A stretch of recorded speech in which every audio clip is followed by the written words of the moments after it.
안녕하세요. 잠언 잘 읽고 계신가요? 이번 오디오에서는 잠언에 대해 간략하게 설명드리고자 해요. 이번 한 달 잠언을 읽으실 때 도움이 되고자 잠언을 소개해 드릴게요. 잠언은 구약 성경에 있는 책이죠. 구약 성경은 크게 모세오경, 역사서, 선지서, 묵시서, 지혜서로 나누어져 있는데요. 잠언은 그중 지혜서에 속해요. 지혜서에는 잠언서, 욥기, 전도서, 지혜시편 등이 있어요. 이 지혜서는 모세오경이나 역사서, 선지서랑은 조금 다른 주제를 가지고 있어요. 구약의 다른 책들은 하나님과 이스라엘 백성 간의 언약, 약속의 관계를 말하고 있는데 이 지혜서들은 그 관계를 직접적으로 말하고 있지는 않거든요. 지혜서는 그런 내용들과는 조금 다른 교훈, 도덕, 가르침 등을 다루고 있어요. 잠언이 쓰일 당시 지혜서는 이스라엘 주변 나라들의 보편적인 문학의 한 종류였습니다.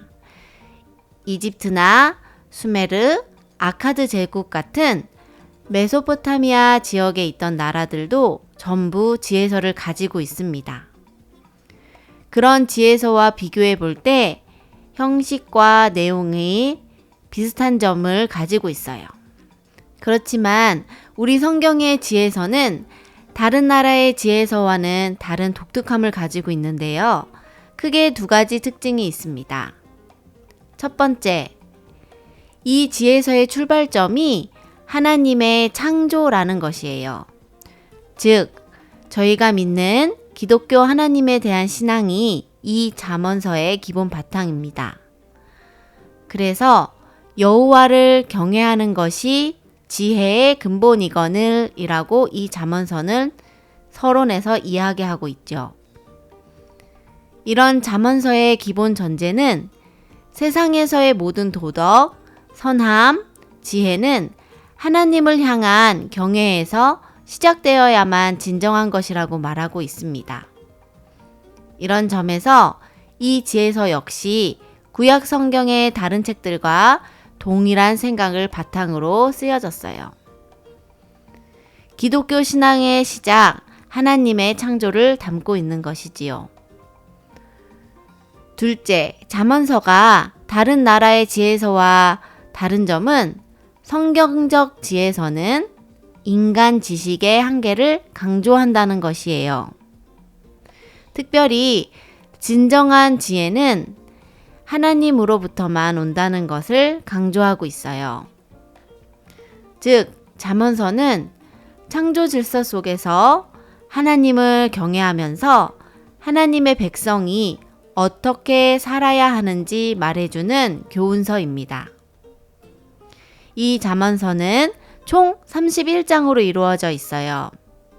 잠언서는 대부분 이스라엘 왕국의 세 번째 왕인 솔로몬이 써서 솔로몬의 잠언이라고 불리기도 하죠.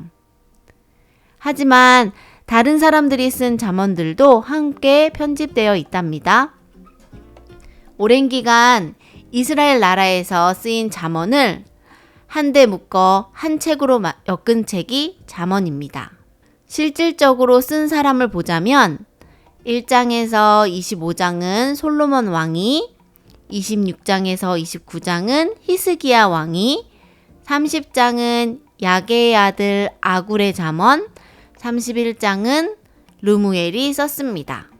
솔로몬 왕과 히스기야 왕은 이스라엘 나라의 왕들이고 성경에 등장하는 인물들이라 익숙하실 텐데요.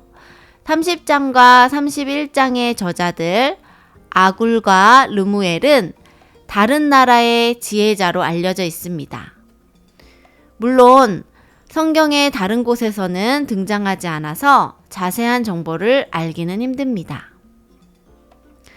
이 잠언서의 목적은 사람들에게 지혜와 훈계를 알게 하기 위함입니다. 특별히 아버지가 아들에게 주는 교훈이 많아요.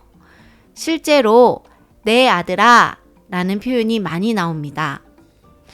부모가 자녀에게 인생을 살면서 꼭 염두에 두었으면 하는 교훈의 말입니다.